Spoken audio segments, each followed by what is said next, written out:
Hello guys, welcome back to the channel and welcome back to elite wrestling. तो guys हमेशा की तरह ही आज भी हम AEW कंपनी के बहुत ही बड़े और बहुत सारे अपडेट्स के बारे में बात करने वाले हैं। और गाइज आज इस वीडियो के अंदर हम जानने वाले हैं कि AEW diamond special grand slam show ने कौन सा बड़ा रिकॉर्ड सेट कर दिया है, जिसके साथ ही डार्क ऑर्डर के मेंबर यानी कि इविल उनो का चेहरा रिवील हो चुका है। एक AEW सुपरस्टार ने इंजर्ड होने के बावजूद लास्ट वीक के डायमंड शो के ऊपर एक बहुत ही बढ़िया मैच दिया है। ये रिवील हो चुका है कि हमें प्रॉब्ली कब AEW अपना first ever TBS champion crown करती हुई दिखाई दे सकती है। और इसके साथ ही हम जानने वाले हैं कि डेनियल ब्रायन और एडम कोल के AEW कंपनी के डेब्यू के ऊपर CM पंक ने क्या कहा। तो गाइज जैसे भी न्यूज रूमर और अपडेट जानने के लिए ये वीडियो एकदम आखिर तक देखना, और ऐसे ही AEW कंपनी से रिलेटेड हर एक न्यूज रूमर और अपडेट और AEW कंपनी के हर एक शो का रिव्यू पाने के लिए हमारे चैनल को सब्सक्राइब करना मत भूलना। लेकिन गाइज अब ज्यादा देर ना लगाते हुए चलिए ये वीडियो शुरू करते हैं। और सबसे पहले बात करते हैं उस सुपरस्टार की जिसने कि इंजर्ड होने के बावजूद भी लास्ट वीक के डायमंड शो के ऊपर एक बहुत ही बढ़िया मैच दिया है। तो गाइज अगर आपने हमारे चैनल के ऊपर लास्ट वीक के डायमंड शो का रिव्यू वीडियो देखा है तो आपको पता होगा कि लास्ट वीक का AEW डायमंड शो एक बहुत ही बढ़िया डायमंड शो था, जिस शो के ऊपर में एडम हैंगमैन पेज का रिटर्न भी देखने को मिला और AEW अपनी TBS चैंपियनशिप इंट्रोड्यूस करवाती हुई दिखाई दी। लेकिन गाइज इस सब के अलावा लास्ट वीक के डायमंड शो के ऊपर बहुत सारे मैचेस थे और इनमें से एक मैच के अंदर एक AEW सुपरस्टार ने इंजर्ड होने के बावजूद भी एक बहुत ही बढ़िया मैच दिया है।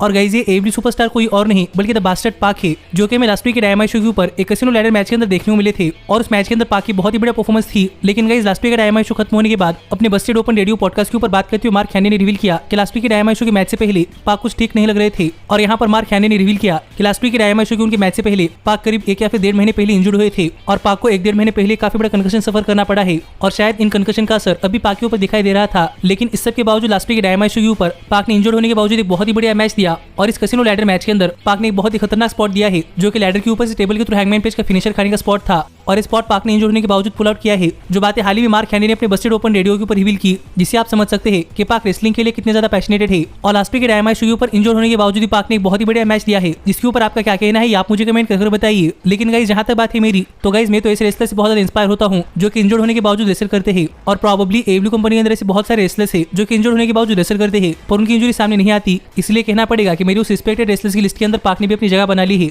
और मैं होप करता हूं कि पाक जल्द से जल्द ठीक हो जाए। लेकिन गाइस अब हम आगे बढ़ते हैं और बात करते हैं हमारे अगली अपडेट की और जानते हैं कैसे हाल ही में डार्क ऑर्डर के मेंबर यानी कि इविल उनो का फेस रिवील हो चुका है। तो गाइस अगर आप डार्क ऑर्डर को बहुत पहले से फॉलो करते हैं तो आपको पता होगा कि ब्रॉडी ली के डार्क ऑर्डर के लीडर के तौर पर सामने आने से पहले से इविल उनो डार्क ऑर्डर को संभाल रहे हैं। और आप कह सकते हैं कि ब्रॉडी ली के चले जाने के बाद इविल उनो एक तरीके से डार्क ऑर्डर के लीडर थे। और अगर आप इविल उनो काफी क्लोजली फॉलो करते हैं तो आपको पता होगा कि शायद ही कभी इविल उनो ने अपना मास्क उतारा है, क्योंकि गाइस जब से इविल उनो AEW कंपनी के अंदर आए हैं तब से इविल उनो हमेशा मास्क पहन कर रखते हैं और अब तक इविल उनो ने अपना चेहरा रिवील नहीं किया। और आपको शायद कुछ ऑनलाइन फोटोज मिल जाएंगे जो क्लेम करते हैं कि वो इविल उनो की फोटोज है, लेकिन गाइस वो फोटो सच नहीं है। पर कहना पड़ेगा कि हाल ही में एक्सीडेंटली इविल उनो का चेहरा रिवील हो चुका है और ये इविल उनो ने नहीं किया। पर अगर आप हाल फिलहाल में AEW कंपनी को फॉलो कर रहे हैं तो आपको पता होगा कि हाल ही में AEW कंपनी का TNT नेटवर्क के ऊपर एक और शो आ रहा है जिसका नाम है रोड्स टू द टॉप, जो शो बेसिकली कोडी रोड्स के बारे में है। और हमें शो के ऊपर कोडी रोड्स की लाइफ से जुड़ी हुई सभी चीजें देखने को मिलती है, जिसमें हमें कई बार AEW कंपनी का बैकस्टेज भी देखने को मिलता है। और गाइस मैंने आपको प्रॉमिस किया है कि मैं जल्दी शो के हर एक एपिसोड का रिव्यू करूंगा और आपको इस शो के रिव्यू वीडियोस काफी जल्दी देखने को मिलने वाले हैं। पर हाल ही में हुए कोडी रोड्स की Rhodes to the top show के ऊपर हमें एक बैकस्टेज फुटेज देखने को मिली थी जहां पर एक्सीडेंटली इविल उनो का चेहरा रिवील हो चुका है। और गाइस आप ये क्लिप देखकर समझ सकते हैं कि जब ये शो चलने के दौरान कैमरा वॉर्डलो के ऊपर फोकस हो रहा था तभी हमें बैकग्राउंड के अंदर इविल उनो अपने मास्क के बगैर दिखाई दिए हैं। और गाइस सॉरी यहाँ पर इस वीडियो की क्वालिटी थोड़ी लो है क्योंकि यहाँ पर कैमरा वॉर्डलो के ऊपर फोकस कर रहा था, लेकिन हमें इविल उनो का चेहरा दिखाई दिया है, जिसके ऊपर आपका क्या कहना है आप मुझे कमेंट करके बताइए।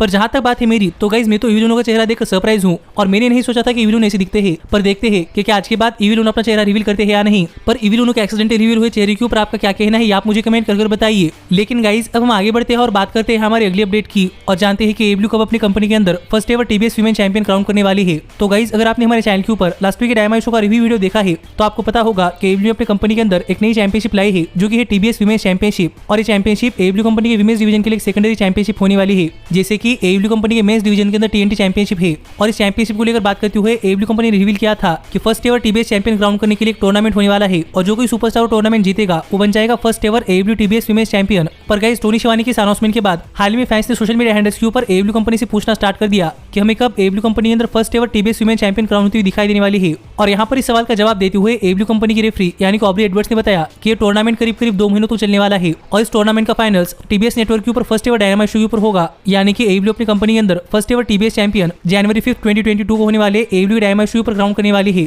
जो बातें हाल ही में AEW कंपनी के रेफरी फ्री यानी कि ऑब्री एडवर्ड्स ने रिवील की, और अब तक तो AEW ने इस टूर्नामेंट के लिए कोई पार्टिसिपेंट भी अनाउंस नहीं किए। तो देखना पड़ेगा कि AEW ये सब चीजें कब अनाउंस करती है और हमें कौन AEW कंपनी के अंदर first ever TBS women champion होता हुआ दिखाई देता है। लेकिन गाइज आप मुझे कमेंट करके बताइए कि आपको क्या लगता है कि AEW कंपनी का first ever TBS women champion कौन होगा। पर जहां तक बात है मेरी, तो गाइज मुझे ऐसा लगता है कि हमें probably Ruby Soho AEW company की first ever TBS women champion बनती हुई दिखाई दे सकती है। पर अब तक तो हमें ये भी नहीं पता कि रूबी सोहो इस टूर्नामेंट के अंदर है भी या नहीं, पर देखते हैं कि मेरी प्रेडिक्शन सही होती है या नहीं। लेकिन गाइज अब हम आगे बढ़ते हैं और बात करते हैं हमारी अगली अपडेट की, और जानते हैं कि डेनियल ब्रायन यानी कि ब्रायन डेनियल्सन और एडम कोल के AEW कंपनी के डेब्यू के ऊपर CM पंक ने क्या कहा। तो गाइज अगर आपने हमारे चैनल के ऊपर इस साल के AEW कंपनी के ऑल आउट पे-पर-व्यू का रिव्यू वीडियो देखा है, तो आपको पता होगा कि हमें इस साल के AEW कंपनी के ऑल आउट पे-पर-व्यू के ऊपर ब्रायन डेनियल्सन और एडम कोल का AEW कंपनी के अंदर डेब्यू देखने को मिला था, जो डेब्यूज बहुत ही शॉकिंग डेब्यूज थे, और इन डेब्यूज से AEW कंपनी का ऑल आउट पे-पर-व्यू एक बहुत ही बढ़िया पे-पर-व्यू बन चुका था। लेकिन गाइज अब एडम कोल और ब्रायन डेनियल्सन इनको AEW कंपनी के अंदर आकर काफी ज्यादा टाइम हो चुका है, और इस सब के बाद हाल ही में CM पंक का एक इंटरव्यू हुआ, और उस इंटरव्यू के अंदर CM पंक से पूछा गया कि एडम कोल और डेनियल ब्रायन का AEW कंपनी के अंदर डेब्यू हो चुका है, तो इसके ऊपर CM पंक का क्या कहना है और इससे AEW कंपनी को क्या फायदा होगा। तो गाइज यहाँ पर इस सवाल का जवाब देते हुए CM पंक ने कहा कि उन्हें पता था कि एडम कोल और ब्रायन डेनियल्सन ये दोनों ही AEW कंपनी के अंदर आने वाले हैं, और इन दोनों ही सुपरस्टार्स को AEW कंपनी के अंदर देखकर CM पंक काफी ज्यादा खुश है, और इन दोनों ही सुपरस्टार्स के AEW कंपनी ज्वाइन करने के बाद हमें डेफिनेटली AEW कंपनी के शोज के अंदर थोड़े बहुत चेंजेस देखने को मिल रहे हैं। पर पंक को ऐसा लगता है कि एडम कोल और डेनियल ब्रायन के AEW कंपनी ज्वाइन करने का मेन असर हमें आज से करीब 5 साल बाद देखने को मिलने वाला है, और CM पंक के हिसाब से आज से करीब 5 साल बाद हमें ब्रायन डेनियल्सन और एडम कोल के AEW कंपनी ज्वाइन करने का मेन असर AEW कंपनी के टेलीविजन के ऊपर देखने को मिल सकता है, जो बातें हाल ही में CM पंक ने कही, जिसके ऊपर आपका क्या कहना है आप मुझे कमेंट करके बताइए। लेकिन गाइस जहां तक बात है मेरी, तो मेरी हिसाब से तो एडम कोल और डेनियल ब्रायन के AEW कंपनी ज्वाइन करने का असर हमें डेफिनेटली अब से ही AEW कंपनी के टेलीविजन के ऊपर देखने को मिल रहा है,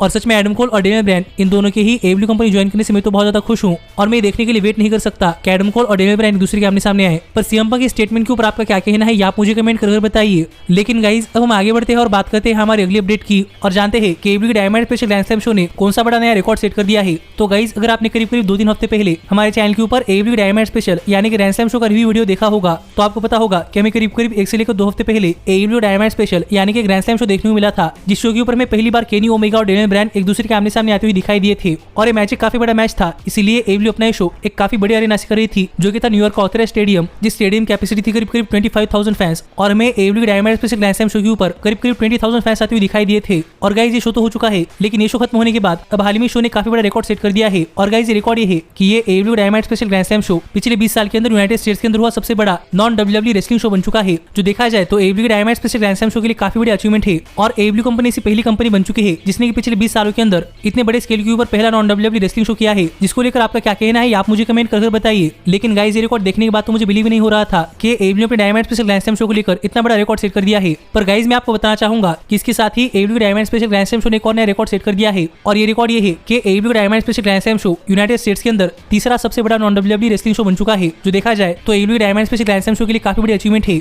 और यूनाइटेड स्टेट्स के अंदर सबसे बड़ा नॉन WWE रेसलिंग शो किसी और ने नहीं बल्कि WCW ने किया था, जो WCW के 2 बहुत ही बड़े शोज थे। पर अब WCW के बंद होने के बाद AEW कंपनी ने काफी बड़ा रिकॉर्ड सेट कर दिया है कि AEW का grand slam show United states के अंदर तीसरा सबसे बड़ा नॉन WWE रेसलिंग शो है, जिसके ऊपर आपका क्या कहना है आप मुझे कमेंट करके बताइए। और मुझे भी देखना है कि आगे चलकर AEW कितने बड़े शोज कर पाती है। और फिलहाल में तो AEW कंपनी का रोस्टर देखकर मुझे ऐसा लगता है कि हमें आने वाले दिनों के अंदर AEW रेसलमैनिया लेवल का कोई पे-पर-व्यू करती हुई दिखाई दे सकती है। पर गाइस अब देखना पड़ेगा कितना बड़ा शो करने के लिए AEW कितना टाइम लगता है। पर AEW की अचीवमेंट के ऊपर आपका क्या कहना है आप मुझे कमेंट करके बताइए। और ऐसे ही AEW कंपनी से रिलेटेड हर एक न्यूज, रूमर और अपडेट और AEW कंपनी के हर एक शो का रिव्यू पाने के लिए हमारे चैनल को सब्सक्राइब करना मत भूलना। पर गाइस अब मैं मिलता हूं आपसे अगली वीडियो के अंदर, पर तब तक stay healthy, stay happy and keep watching elite wrestling. Hey, did you like that video? Click the screen for more. And where do you think you're going? Check out our official merchandise page and to support the entire cast. And thanks so much for being the elite. The elite, the elite. What, Nick, you're not going to sing it all with me this time?